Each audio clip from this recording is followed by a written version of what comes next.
Across Europe, a new vision of mining is emerging, cleaner, smarter, and increasingly invisible. Technological innovation is transforming how resources are extracted and landscapes restored. Tailings remining and progressive restoration are reducing environmental legacies, turning waste into value and land back into ecosystems. Low-impact mine designs are proving that production and preservation can go hand in hand. In Portugal, decades of environmental remediation and groundbreaking geomorphic rehabilitation at sites like Lusul Mine showcase how science and engineering can rebuild balance between industry and nature. Decarbonisation, circular practices, and sustainable design are now at the core of modern mining, shaping a future where raw material supply meets Europe's climate and societal goals. Invisible mining isn't a distant concept. It's the next chapter in responsible resource development.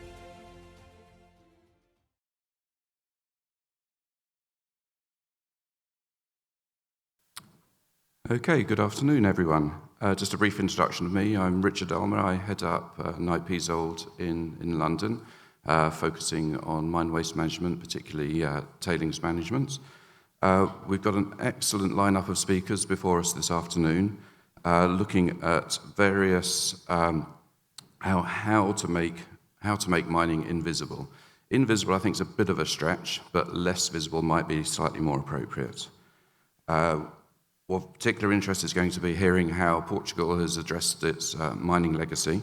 But before we get on to that, may I first introduce João Verde. He is a senior geotechnical engineer, tailings engineer with ourselves, Knight Piésold in London. He's based in Portugal. He has 16 years experience with particular project highlights, including design of mine waste facilities in Kazakhstan, Brazil, and here in Portugal. So without further ado, I'll hand you over to João as the first speaker of session 8. Thank you.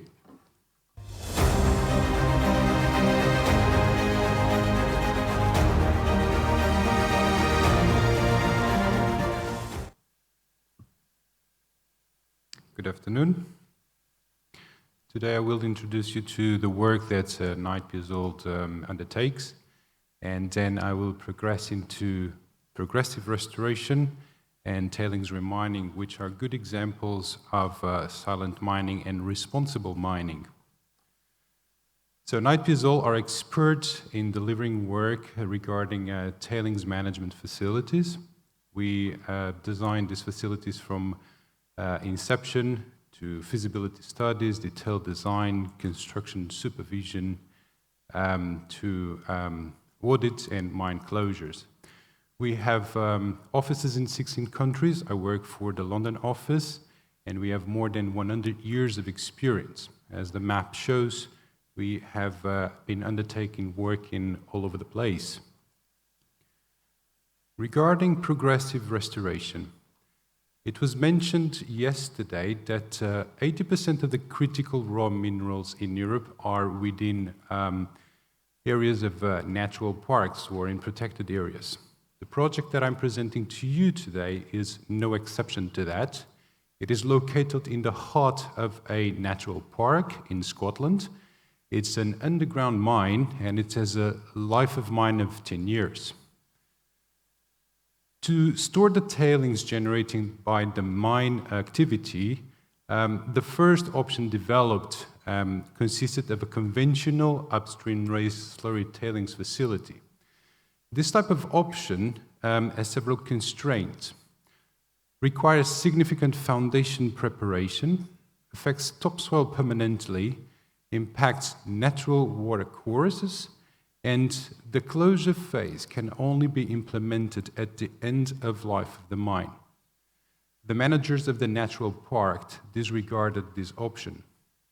Later on, the mining company invited Knight Piésold to bring their experience in helping them developing a solution that minimized the impact.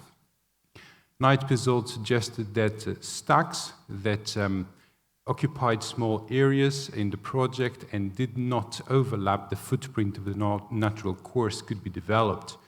We have also identified a substantial source of turf and peat, which are natural materials and can be used in progressive restoration.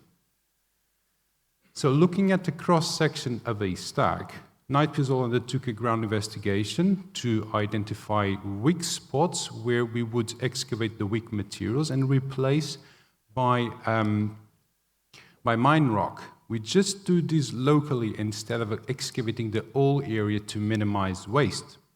And then after the preparation of the foundation, we can start placing tailings. And as soon as the tailings start being placed in horizontal layers, it is possible to initiate what is called progressive restoration. And the turf and the peat can be applied on the slope of the stack, and progressively we return it to nature. Knight Piazzol undertook a substantial work to assess the tailings, and the tailings are material that is easily eroded. To prevent the erosion, we specify that layers of mine rock in specific locations are good to actually drain the water that is in the tailings, reduce the erosion due to wind and to rainfall, and actually can provide access of the equipment of the mining company to the stack, which was very well welcomed by the miners. We installed instrumentation in there to assess the performance of the stacks and then to refine our models.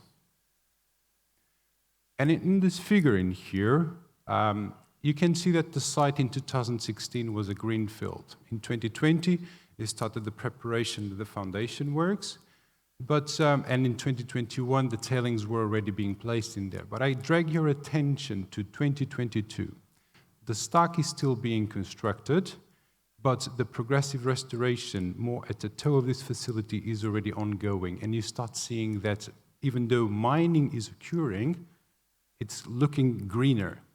So think of bringing these to the local authorities, these ideas to the local community, and think how they will accept to see a mine that will actually look green throughout the project. And in 2025, the stack is recovered and restored, and you wouldn't believe if I told you that I'm positioned at the top of that stack taking a photo of it. It's fully blended into the natural landscape. Now moving on into tailings remining. This project is located in Kazakhstan. It's a 16-kilometer perimeter facility. We have the sorption tailings in there, the flotation tailings, and the oxidation pond. Between the sorption and the flotation tailings, we have a wall separating them that is an upstream raised. We have walls creating cells within the sorption facility. Cell 1, 2, 3, 4, and 6 store tailings. Cell 5 stores water. The mining company contacted Knight Piazzol to help them develop a solution to mine the tailings or remine the tailings of Cell 2, because they still store significant resources of gold. To develop this project, Knight Piazzol undertook a substantial ground investigation that comprised boreholes, SPTs, CPTUs, VWPs. The samples were tested in the NGI to undertake advanced geotechnical testing, and then we derived geotechnical parameters to inform the stability analysis. This is critical to assess the characteristics, the resistance of the tailings, as well as the resistance of the foundation materials that are mostly described as soft clay. Two methods to remine the tailings were identified. The first one is the dredging method that consists of a barge that floats in the water. So this requires the cell to be full of water the whole time, and then the barge is an arm that sucks the tailings from the base of the cell. And there is also hydromining that adopts a different philosophy, and this one consists of a jet of water that cuts the tailings, and then a pump located at the base of the TSF pumps the tailings and the water out of there, sending them back to the process plant. Knight Piazold undertook the stability analysis and have identified that hydromining does not perform as good as the dredging. The hydromining option could not comply with all the factor of safety requirements that the standards require, but the dredging option is viable. And this became more evidently when we started modeling the excavation of the tailings that are at the toe of the separation wall. So I think it's intuitive for all of you to understand that when we start excavating the toe of a dam, problems may happen. Knight Piazold developed the solution considering the dredging and indicated to the miners that a percent of the tailings need to remain in there to comply with the factor of safety. And therefore, dredging is being taken forward to the next phase of design. In the closeout slide, I'm listing here all the advantages of the progressive restoration. But I would like to bring again that if you present this list to regulators, to local authorities, to the population, they will most likely embark with you on the adventure of mining instead of just implementing closure when the mining is about to close. And regarding tailings remining, mining companies to see tailings as costs. Remining can bring tailings to actually generate cash flow. So it's something that will be more and more explored and can be part now of the circular economy. My last words go to the individuals that in the sun or in the rain, in cold, make mining projects possible. Whilst here we are comfortably in the room, they are on site working hard to improve our society. So my thank you goes to all of them. Thank you.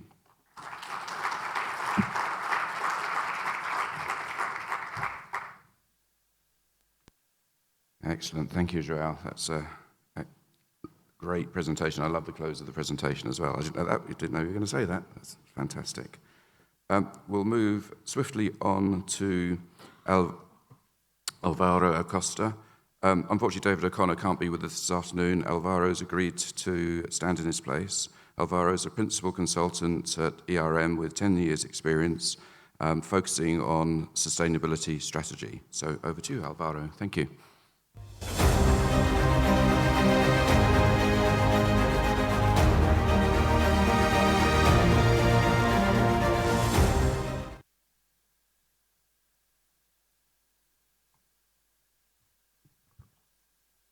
Thank you very much, Richard, and thank you for the MINEX organizers for the invitation. As said, I'm Alvaro Acosta from ERM. We are proud to consider ourselves the largest pure-play sustainability consultancy globally, and among other sectors, we cover mining, energy, and the critical minerals particularly. So the idea of this presentation is to talk about building resilient mines for a modern society. Just to set the scene, Europe today faces a clear reality gap between ambition and delivery. So the EU wants 10% of the total critical minerals to be produced locally. However, between 70 to 100% in some cases of the critical minerals are imported, particularly from China. At the same time, it takes on average between 16 to 20 years to permit a mine in Europe, while in other jurisdictions like Latin America, you have countries like Chile taking only 8 years. So the real question in here is not whether Europe should mine or not, is how to mine quickly, responsibly, and with trust. And I want to emphasize on the word trust. I'll come back to it. So today I want to address some of the questions that leads to building resilient mines for a modern society. In the case of Europe, particularly, I'm going to focus quite a lot on the junior mining companies and how can junior miners lead responsibly in this environment. Our license to operate issues in Europe, particularly and unique to the jurisdiction, or they can relate to others like in Latin America or Africa. And lastly, how can we accelerate mining in Europe without compromising standards? So my core argument is pretty simply early engagement by juniors, particularly on the social and the environment, and with the regulators, is the most powerful lever to close the gaps between ambition and delivery. So to set the scene at ERM, we completed recently a study of where we analyzed over 200 mining projects globally to understand the causes of delays. The result is striking. More than 60% of the projects faced a certain type of delay, and Europe is particularly unique. It faced more than 74% of projects were impacted by different types of delays. The reasons, they're rarely geological or technical. They're actually more what we consider license to operate or non-technical. Permitting, environmental concerns, and social opposition are some of the key causes, but if you look from a regional perspective, the patterns shift quite a lot. So in North America, for example, bureaucracy, environmental litigation are the key bottlenecks. In Latin America, it's a social conflict and political instability, while in Europe, for example, it's procedural complexity and perception, multiple layers of regulation at the EU and national and regional levels. One of the key messages that we got from this study, which it was a mix of desktop and research data analysis, but also speaking with people from the industry, regulators, CSOs, and people on the ground, was that each week of delay on a large project can mean around $20 million in loss of net present value, which is a significant amount. And here's the key. Almost half of the problems emerge before feasibility. This is basically when junior companies tend to run the show.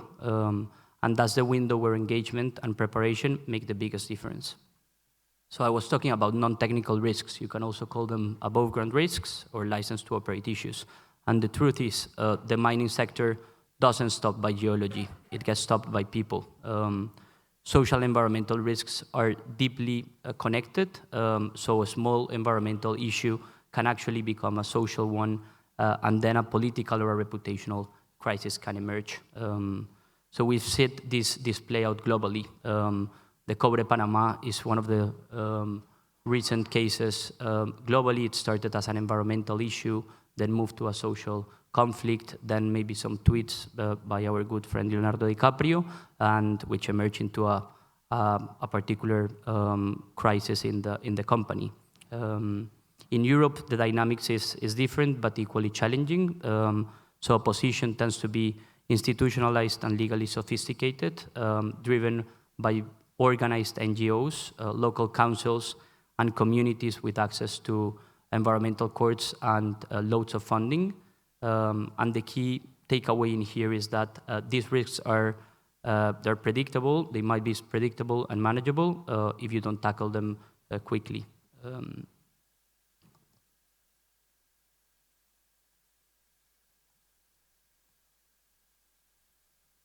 I want to emphasize and go back again to the juniors. We need a change of mindset, and we believe that there is a mindset gap across the industry.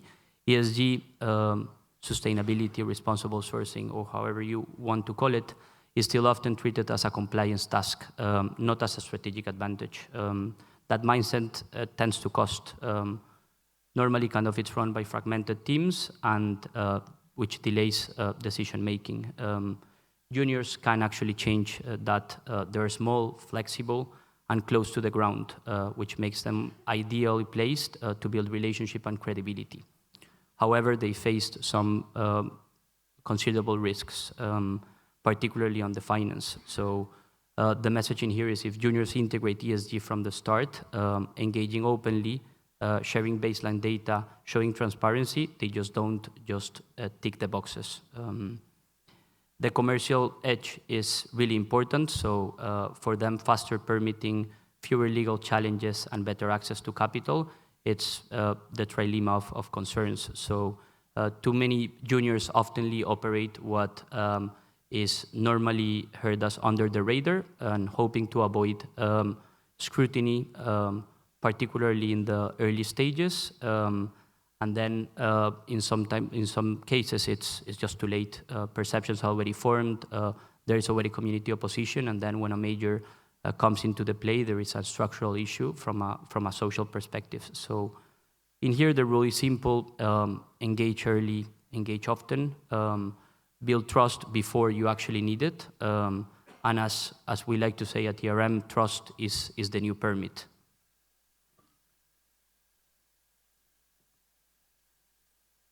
We at ERM, we have built a model for engagement, which we call the 6 threads of resilience. And even though license to operate is complex, we build 4 license to operate.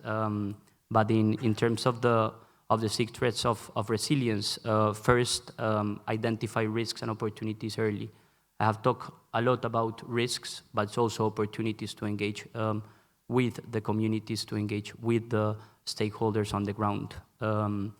Collect data to be as transparent as possible early stage in the process, and ensure leadership alignment.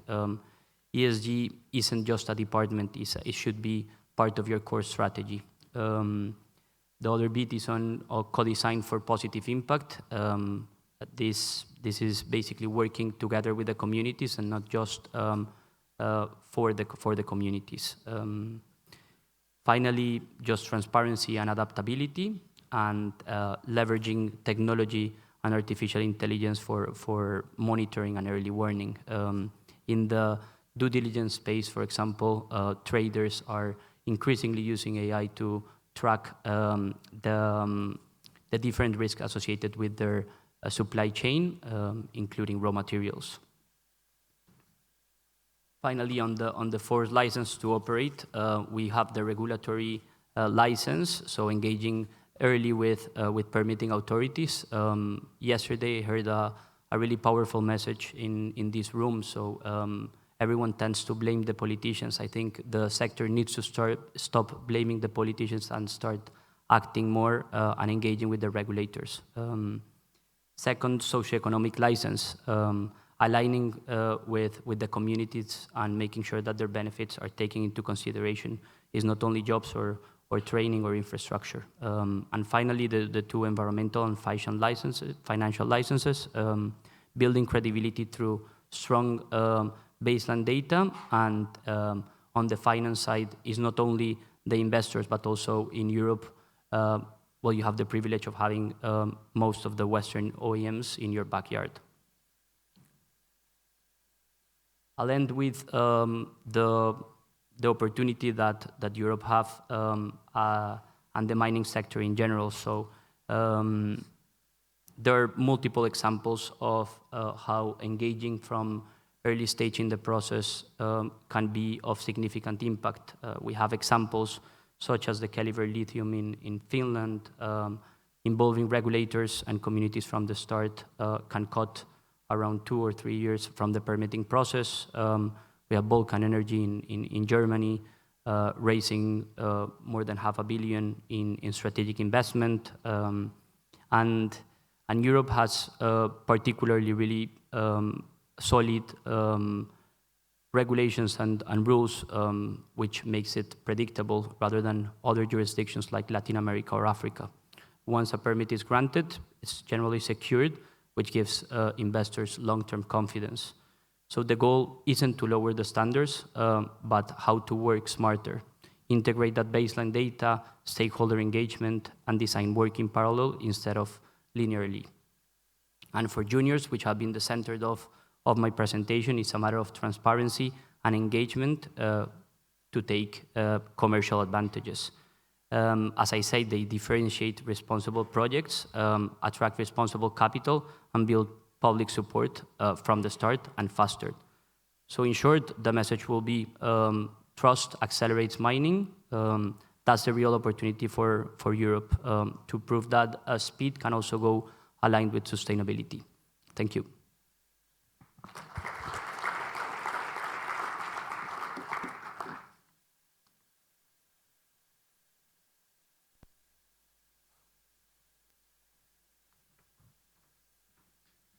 Thank you, Alvaro. That was a very insightful talk. I loved a few of the phrases, stopped by people and the mindset gap. Some definitely some strong messages there. Next, we have Sean Kautzman, Principal Consultant at SRK. He has 25 years of underground mine design experience and is currently focusing on decarbonisation strategies. Over to you, Sean, for your talk on breaking ground and not the planet. Great title, thank you.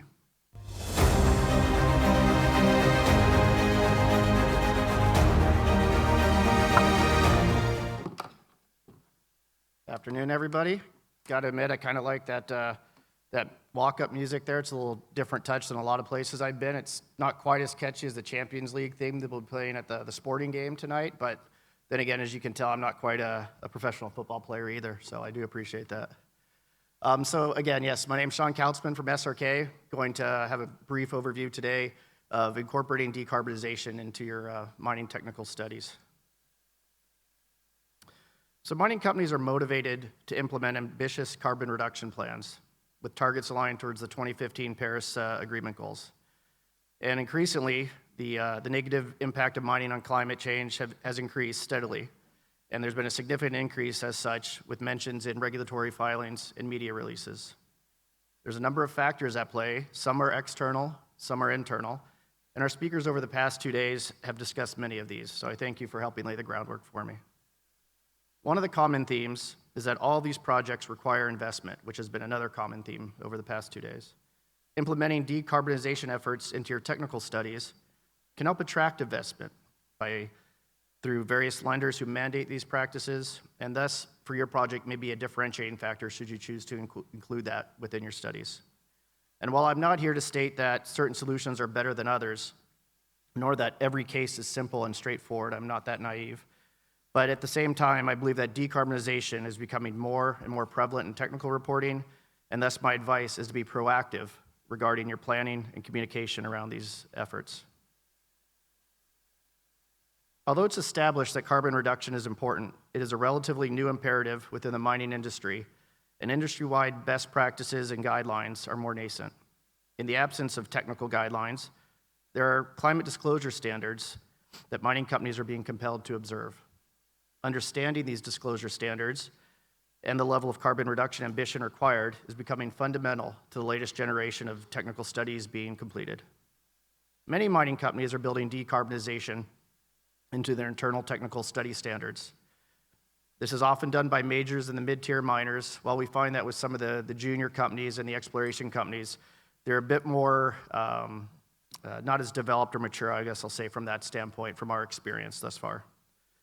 Work we're being seen includes high-level reviews of those internal standards to more detailed evaluations of those standards against benchmarks within the industry, and also against the commitments that these companies have publicly made regarding their ESG and decarbonization efforts in their annual reports and forward-looking statements. These aspects can be taken into consideration throughout the entire life cycle of a mine, from exploration on through to closure. I like to think about decarbonization similar to the time value of money. Removing that ton of emissions now will pay greater environmental dividends in the long run than if you chose to wait. Depending on the level of study, the technical analysis of a project's decarbonization efforts may take on different meanings. While the early stage work is more conceptual by nature, there's nothing prohibiting you from starting to have those conversations around decarbonization early, even before your project has significant resolution or definition to it. Doing so may provide you social benefits that could greatly influence external project approvals and authorizations. Additionally, depending on the jurisdiction, you may stand to gain from tax credits and investment or business development funding earlier in the process. The first major step in the development of mining projects is determining what you have to work with from a geologic point of view. I'm a mining engineer, so I'm not going to delve too deeply into the geology portion of this. But if it's a greenfield deposit, there likely won't be too much in the way of well-developed infrastructure in the immediate area, and thus the opportunity to optimize energy efficiency is more difficult due to the nature and stage of the project.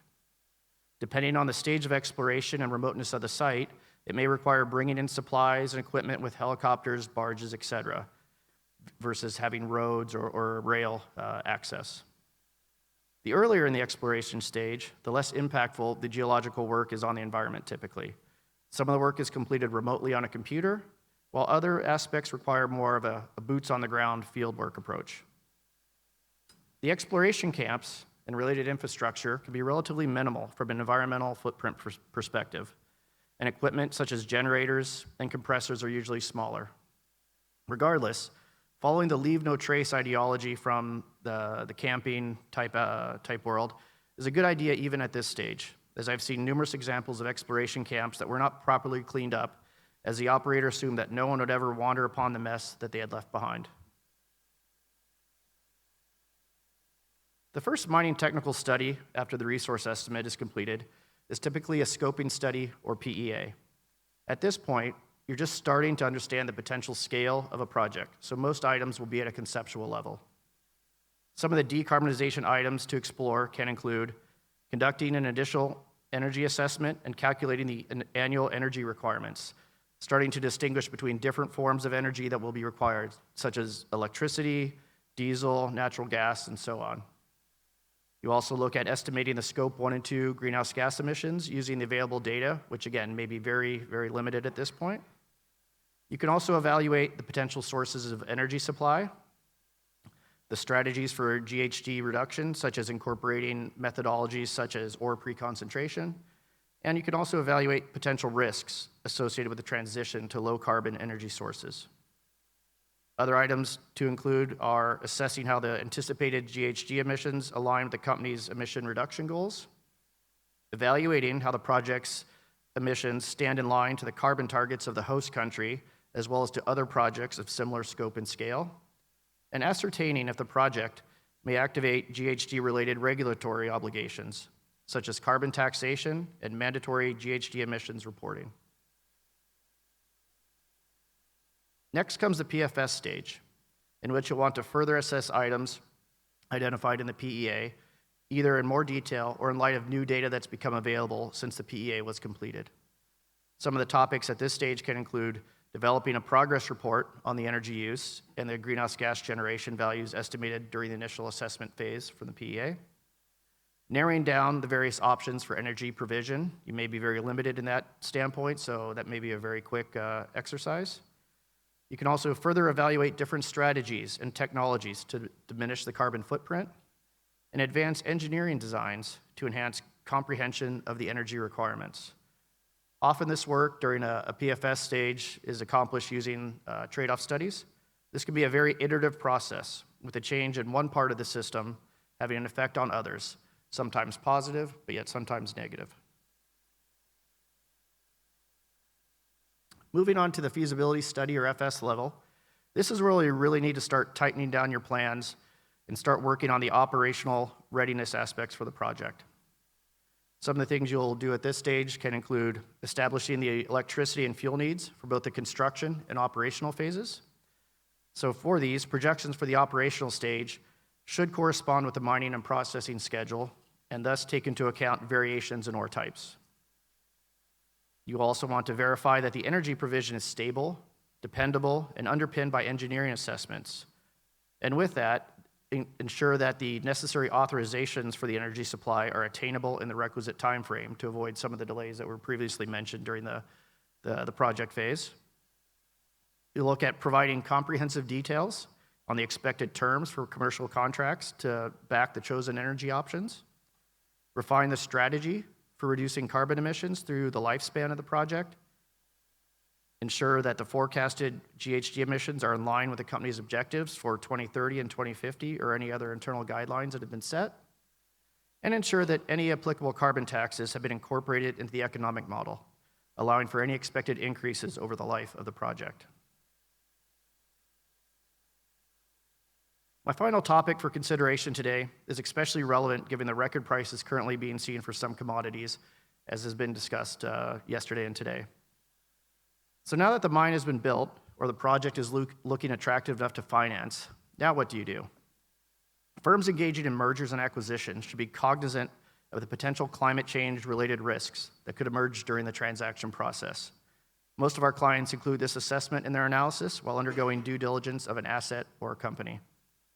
It is not just about producing materials that will enable global decarbonization efforts as part of the critical minerals or critical metals approach, but it's also about how that mine or project will do so in a sustainable manner and help be part of the solution. Not all transactions will require scrutiny of climate change implications, yet an increasing number of jurisdictions are encountering regulatory measures and legal challenges aimed at addressing climate change. Additionally, some companies recognize that shifts in climate can pose tangible threats to their physical assets and supply chain management. On the flip side, numerous firms are positioning themselves as environmentally responsible to appeal to various consumers and investors, which, however, carries the risk that failing to meet these environmental considerations and commitments could deter stakeholders and potentially lead to legal repercussions. To accurately evaluate corporate assets in mergers and acquisitions, the parties dealing with affected assets must grasp the prospective influence of climate change on the operations and consider physical, transition, and compliance risks. Consequently, parties involved in M&A transactions must be well informed about the existing climate change regulations to assess how they may affect the target company, either directly or indirectly. As a potential buyer may not have firsthand experience in the target asset's jurisdiction, keeping abreast of the swift change of climate change regulations is a challenging but necessary part of due diligence. And in closing, decarbonization efforts should be considered in every stage of technical study. Again, that can vary by the company completing the work and the maturity, I'll say, of the organization, but I do believe that it should be considered. As well, the project's reasonable prospects for eventual economic extraction should include decarbonization risks and opportunities. Similar to engineering and technical analysis in a mining study, the level of effort and detail increases as a stage of study advances, whether due to new data or changes in assumptions. And progress towards those stated goals should be analyzed in due diligence and operational audits, including those on the topics shown here. As one of the 20th century's foremost thinkers wisely observed, it's not easy being green.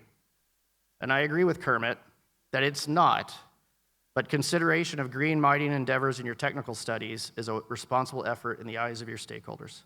So thank you. Obrigado.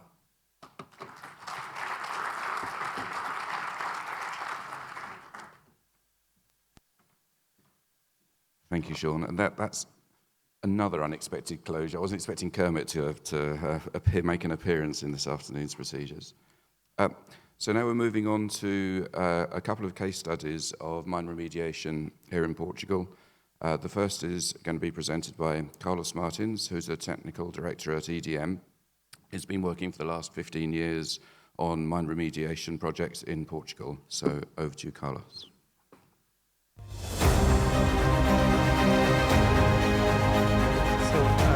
Thank you very much. Before time starts counting on me, please take into account that talking about 25 years of environmental remediation in 10 minutes, it's very difficult. So I'll do my best, and if so, I've already negotiated 5 minutes more with Álvaro, so I'll steal 5 minutes more from Álvaro. Yeah.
So now that I have your attention, Portugal, as always, because of its diversity, has always been a mining country. We have mines since the Roman period. And so by the 50s and 1990s, it was the main period of mining activity in Portugal, with mines of tungsten, tin, uranium, copper, lead, coal, gold, and silver. By that time, by the mid-19th century onwards, 2 centuries of mining activity, environmental concerns were not at the top of the list. So by the mid-90s, the environmental situation in Portugal was really catastrophic and required the intervention of the government. So starting in 2000, but in 2001, the Portuguese state granted ADM a concession contract with exclusive rights for the environmental remediation of all mining legacy sites. That means that it only was applicable to where the polluter pays principle did not apply. So when we started our intervention, we identified 199 mines, and including 62 of them that were dedicated to exploiting radium and uranium. And so ADM is a state-owned company with more than 50 years that in its core is a mining company. Since the 2000-2001, we act as a state representative with responsibilities for monitoring and contamination assessment of all mining areas. So in addition to that, and again, being our core mining company, we also support the Portuguese government in technical assistance and strategical intervention in geological and mining activities. So our main focus was and is to solve a series of problems that affect some degraded areas in our country. With that, we were given the task to take care of almost 120 million tons of waste generated by the former mining activities, and also with a task that was considered a public service. It was environmental remediation. So since the beginning, our challenge was focus on the problems around the mines, especially the villages that grew around it, and the explosions that the population were affected. So our main impacts that we were taking care of were waste ponds, physical stability, excavation that were left behind, mine acid drainage that needed to be taken care, and soil, water, and air contamination. So our strategy was developed in 4 phases. One common ground in that 4 phases is monitoring. So that represent that for the 199 mines, we needed to develop a master plan, develop a base study, and also a hierarchy study to define where to start and what to start. So our first years of mining remediation were dedicated to recovering and analyzing historical documents, doing hydrological studies, hydrochemical characterization, radiological characterization in some cases, geochemical characterization, and also a characterization of water effluents and mine drainage. So more studies that we develop. And so ADM also had to develop environmental impact assessments in all interventions that we decided to do. Although it was not mandatory, we decided that was the best solution and was important for the country. So of all the 199 mines that we had, initially we already intervened in 117 of them. As a result, we have built 25 confinement cells and are operating 8 technical mine water treatment facilities. These are before and after pictures of the mine that you are going to see tomorrow. For instance, it's Losal. This is Aljustrel mine. Here you can see Cunha Baixa was a former uranium mine. Castelejo, another uranium mine. And it has... Okay, so this is another one that we can pass on. So Prado Velho, another uranium mine, and the most important and mythical uranium mine that we have here in Portugal, it was Urgeriça. Urgeriça was the main uranium mine that we had. It had operated between 1917 and 2001. It took us 20 years to remediate and almost 33 million euros. So this is the picture of Urgeriça nowadays. And all the work that we did result in a reduction of 90% of the pre-existing exposure for contamination, and that is a success case. So all these areas have engaged in a monitoring program that is still operating and still working. And that leads us to challenges in post-remediation and maintenance. That is nowadays our biggest concern. We are also active participation in various European programs, and our remediated areas work now as a biological diversity sites, training and preparation sites, living labs, and reference sites for technical collaborations with our environmental agency, with the International Atomic Agency, and all the universities in Portugal. These are some pictures from that activities. Yeah. I'm running in 5 minutes more. So, very quick, I'm almost finishing. So the main challenges for the next years are, in fact, the impacts of climate change that are effective, and we can see it every day.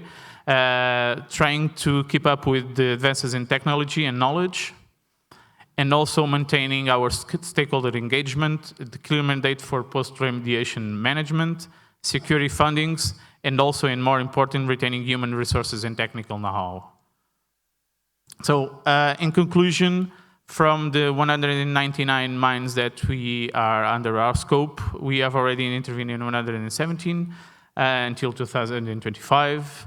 We intend to finish 10 more remediation mines until 2030. We have already invested almost 150 million euros until 2025. And we have a planned investment until 2030 of 46 million euros. And plus more 2.5 million euros annually in post-remediation.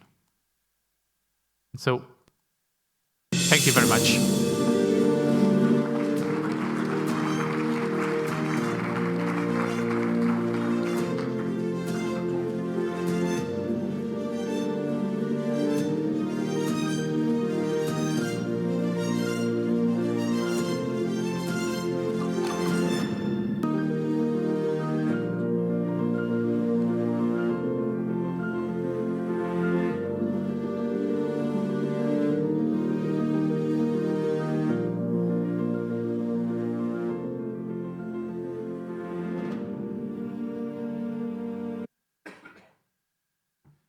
Excellent. Thank you, Carlos. You could do a whole presentation on each one of those projects. So to condense that into only just over the 10 minutes is brilliant. Thank you very much. So over to our final speaker for this session, Alvaro Pinto. He's the Executive Director of the Science Centre of the Faculty of Science at the University of Lisbon. And I'm just very pleased to have such a an accomplished speaker to round off our session. So over to you, Alvaro, to talk about the particular remediation of the Lusal mine. Sorry, I forgot the name for a second. Lusal. Thank you.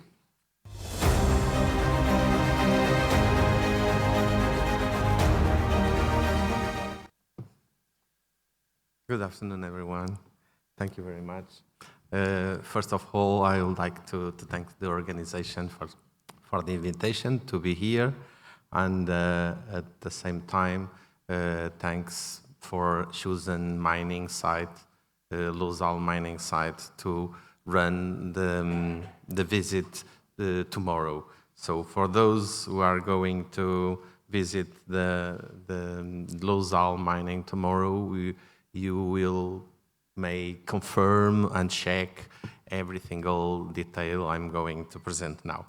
So today I would like to speak about this project we run in Lusal based on geomorphic solutions coupled with acid main drainage chemical solutions and finalizing with ecological restoration. So Lusal is located over there on the top left, close to Grândola village at the west end of the Iberian Pyrite Belt, and more or less in the midway in between Lisbon and Algarve. So if you are going to holidays to Algarve, you can stop there to visit us. And the mine operates over almost the entire 20th century. It starts in 1900 and it stops the activity in 1988. So very soon the property, the owner of the mine, together with the municipality, they run a rehabilitation program. However, decades of mining operations with little or known environmental concerns and very little environmental management allow the exposure of a large volume of wastes, and the geometry and the geology of Lusal also promotes the production of acid waters, because they're deep faults that cross-cut the ore bodies, and the acid water emerged at the surface. So a system, including in this rehabilitation program, a system of artificial wetlands and upper limestone channels were constructed by EDM, as you have seen before. EDM made a big intervention in Lusal before we run this very small pilot project. So this project is integrated in the large operation, is a live project. We work together with colleagues from University Complutense de Madrid and the Castilla-La Mancha local government. And the big operation happens, in fact, in Spain, and we decide to run a pilot project in Lusal, both for show to the society, for engagement of publics to know what is possible to do, but also because Lusal is a big challenge, because it put together not only a geomorphic problem and an ecological problem, but also the acid main drainage that should be solved. So the first step was to choose a pilot area, and a single drainage basin with 1.6, 1.7 hectare was set up as a pilot area. This pilot area corresponds to a terrain with a fine-grained pilot downstreams in between the railway station and the wetlands that EDM have produced. And this streaming feeds a lagoon that also goes towards the wetland and feeds the wetland. The pH of this lagoon could rise. The pH more or less is in between 1 and 2, and this is a very terrible stress for the wetlands and also for the plants that are there. So this is the circle with the red line, is the small basin we choose as a pilot area, and you can see this aerial view before the intervention. And this pioneering method uses a special software named GeoFluve, and this creates landforms based on the geomorphic shapes that the land produces under the climate conditions at the site. So, suitable and stable references areas were identified not far away from the Losal site. This is very close. Tomorrow, for people that is going to visit, we are crossing this landscape just before arriving the mining site. And this information is used to input in the software. So now I'm going to drive you over a journey and try to explain in eight single steps what happens in this operation. So the first step was to fill the ditch produced by EDM with limestone gravel. Why? Because this ditch was very well implanted, but is completely free, so the water takes lots of energy if it goes straight ahead. So the limestone gravel will decrease the energy and at the same time allow the chemical restoration and allow the permeability of the soil. So the second step, was starting effectively the geomorphic reconfiguration, and it starts with the deforestation of some of the vegetation we have there.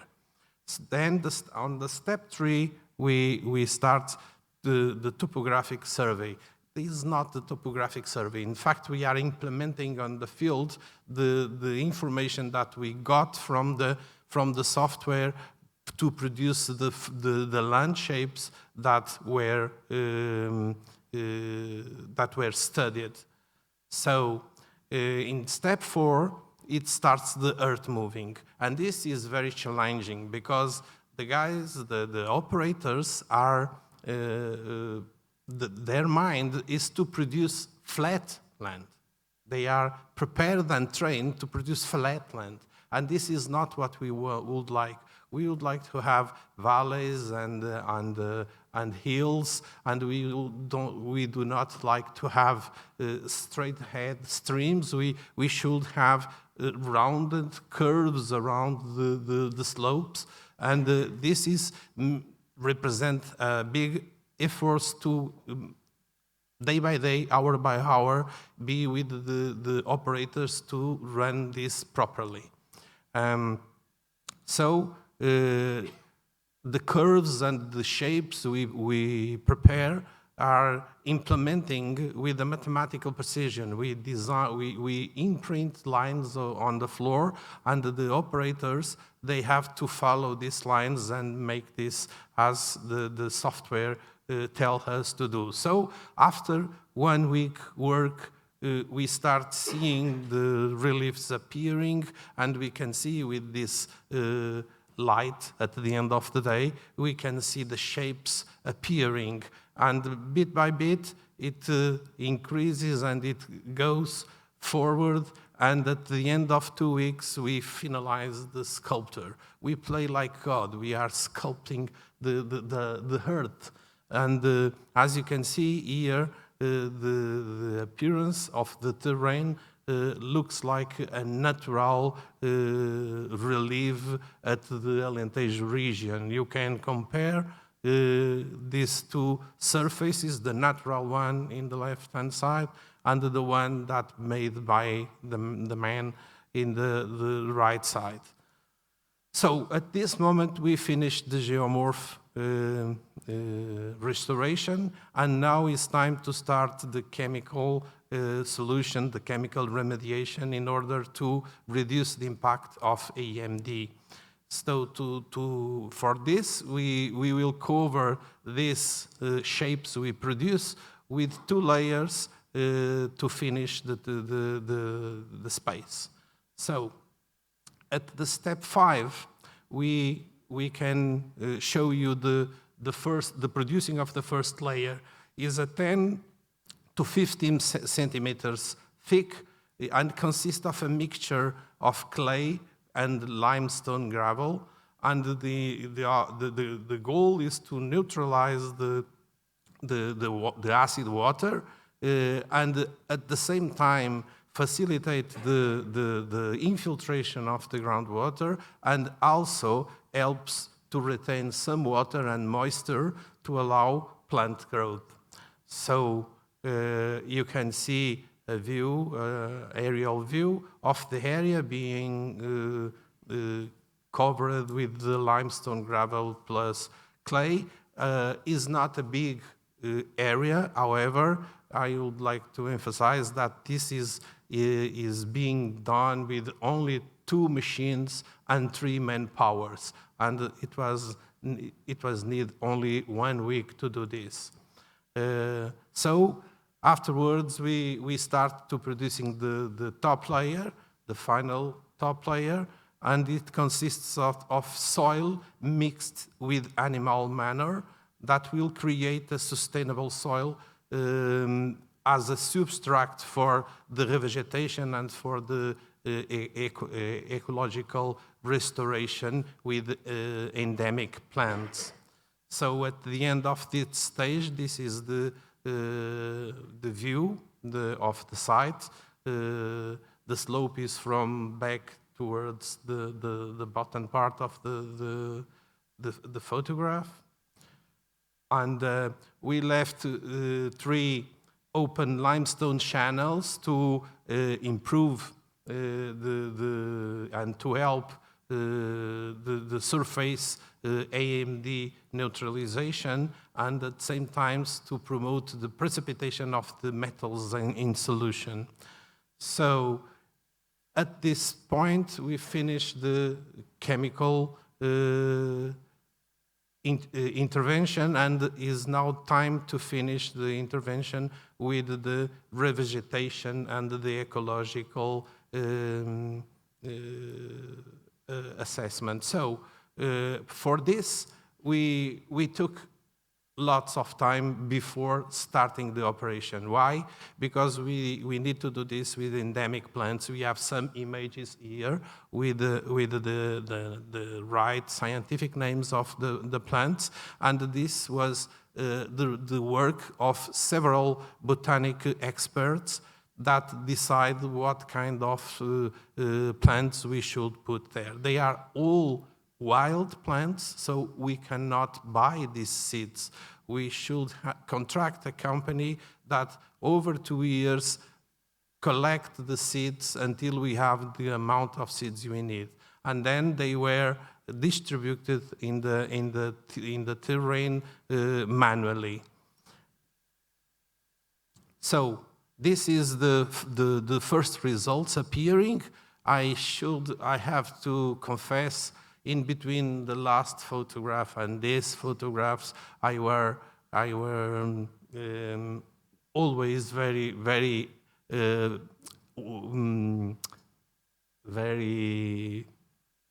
upset with the birds, because the birds come and eat every single seed. So a lot of money in seeds, and I'm going to have nothing at the end. So fortunately, no, it runs well. It was enough for the birds, and because of that, over the first spring after the intervention, we we collect this beautiful view and this restoration that happens in very fast. So I have some examples of endemic species we have used, and here some of the flowers that appears every single spring.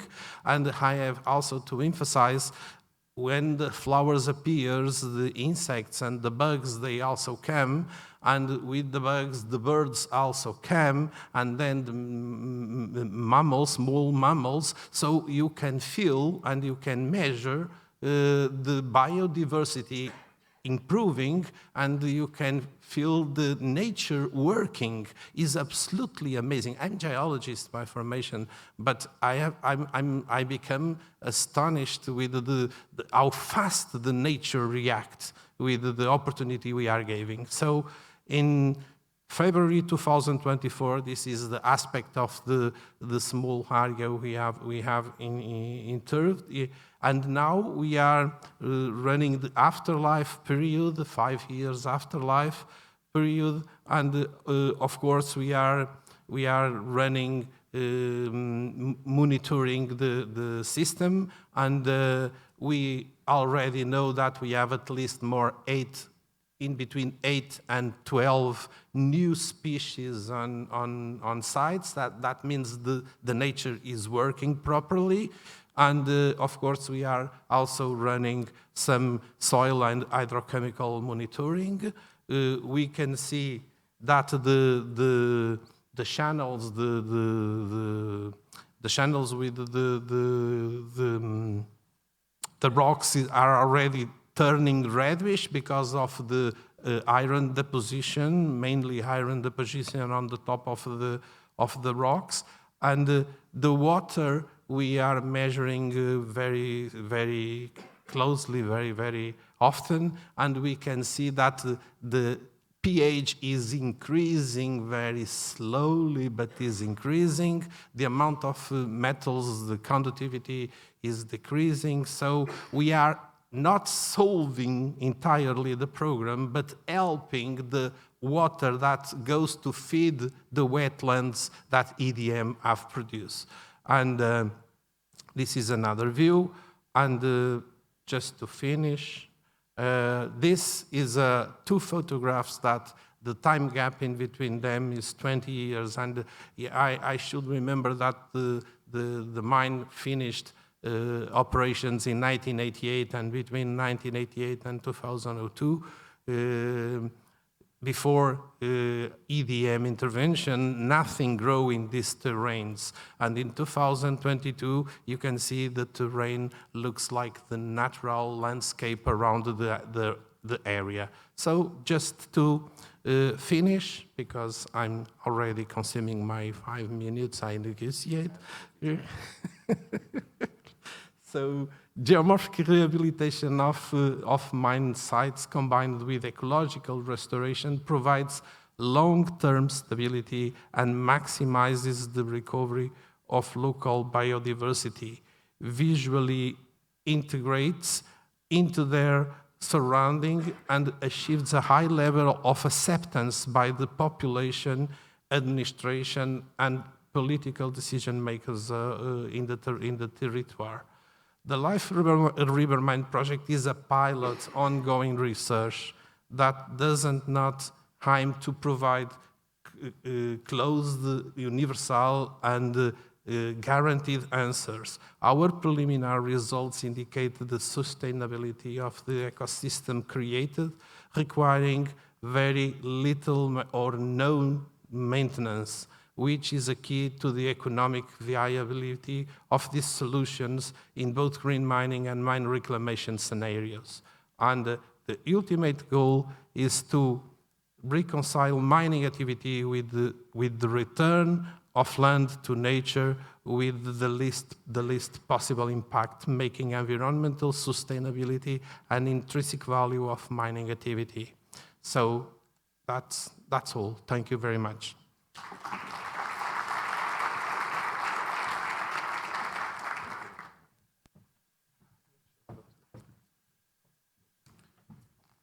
Okay, thank you very much. That does use up all the 10 minutes we had for questions, so I suggest that we adjourn to the coffee for 20 minutes, and we can have any discussions on the talks that we've had this afternoon over the coffee break. So thank you very much, everyone, including all the speakers. So thank you.